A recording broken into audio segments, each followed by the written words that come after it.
Microsoft অবশেষে তাদের বহু প্রতীক্ষিত handheld gaming console ROG Xbox LE প্রকাশ করেছে। বহু বছর ধরে গুজবের পর এই ঘোষণাটি এলো, যা গেমারদের মধ্যে ব্যাপক আগ্রহ তৈরি করেছে। এই কনসোলটির বিশেষত্ব হলো এটি গেমারদের তাদের গেম পাস সাবস্ক্রিপশন লাইব্রেরি থেকে শত শত গেম যে কোনো জায়গায় খেলার সুযোগ করে দেবে।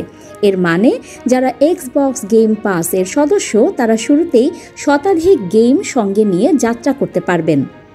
আসুস এর সাথে যৌথ উদ্যোগ ROG Xbox LE তৈরি হয়েছে মাইক্রোসফট ও আসুস এর যৌথ প্রচেষ্টায়। উল্লেখযোগ্যভাবে আসুস 2023 সাল থেকেই হ্যান্ডহেল্ড গেমিং ডিভাইস তৈরি করছে। নতুন কনসোলটির আনুষ্ঠানিক রিলিজ হবে 2025 সালের শেষে, যদিও এর দাম এখনও জানানো হয়নি। মাইক্রোসফট দীর্ঘদিন ধরেই একটি হ্যান্ডহেল্ড Xbox তৈরির পরিকল্পনা করছিল, তবে নানা কারণে তা বারবার বাতিল হয়ে গিয়েছিল। অবশেষে সুইচ 2 এর 3 দিন পর নিজেদের ডিভাইসটির ঘোষণা দিল মাইক্রোসফট। প্রতিযোগিতা এবং বাজারের প্রতিক্রিয়া। নিনটেন্ডো সুইচ 2 এবং ভালভ এর স্টিম ডেকের সাফল্য হয়তো মাইক্রোসফটকে এই খাতে নামতে উদ্বুদ্ধ করেছে। যদিও মাইক্রোসফট কিছুটা দেরিতে বাজারে প্রবেশ করেছে, তবে গেম পাসের মাধ্যমে তারা এক অনন্য সুবিধা দিচ্ছে, যার ফলে 34 মিলিয়নেরও বেশি সাবস্ক্রাইবারদের আগ্রহ ধরে রাখা সম্ভব হবে। দুটি মডেল ROG Xbox LE ও LEX। মাইক্রোসফট ঘোষণা করেছে যে কনসোলটি দুটি সংস্করণে আসবে, ROG Xbox LE এবং ROG Xbox LEX। দুটি মডেলেই থাকবে 7 ইঞ্চির 1080 পিক্সেল রেজলিউশনের display. Base version 16 GB RAM ও 512 GB storage. LEX version 24 GB RAM ও 1 টেরাবাইট স্টোরেজ, উন্নত ব্যাটারি এবং শক্তিশালী প্রসেসর।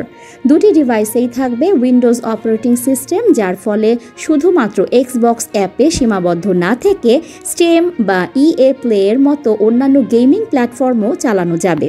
তবে এই উচ্চ ক্ষমতা সম্পন্ন হার্ডওয়্যারের একটি খেসারত আছে: ওজন। LE ও LEX এর ওজন যথাক্রমে 670 গ্রাম ও 715 গ্রাম, যেখানে সুইচ 2 এর ওজন মাত্র 534 গ্রাম। দাম নিয়ে প্রশ্ন। মাইক্রোসফট এখনও কনসোলটির মূল্য প্রকাশ করেনি, তবে স্বাভাবিকভাবে LEX এর দাম বেস মডেলের তুলনায় বেশি হবে। তুলনামূলকভাবে সুইচ 2 এর দাম যুক্তরাজ্যে $395 এবং স্টিম ডেকের দাম $349 থেকে $569 পর্যন্ত। নতুন গেমের ঘোষণা। মাইক্রোসফটের নতুন হ্যান্ডহেল্ড ঘোষণার পাশাপাশি 17টি নতুন গেমও গেম পাসে প্রথম দিন থেকেই আসবে বলে জানানো হয়েছে।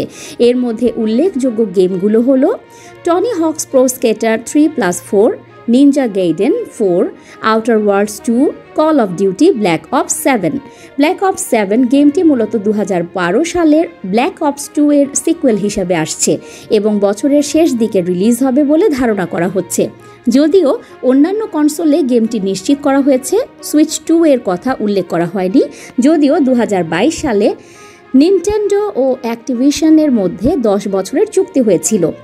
Persona 4 revival. অবশেষে পার্সোনা সিরিজের ভক্তদের জন্য একটি বড় খবর এসেছে।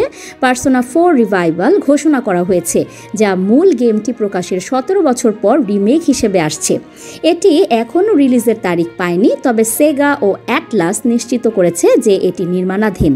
নিউজ ডেস্ক সংযুক্ত।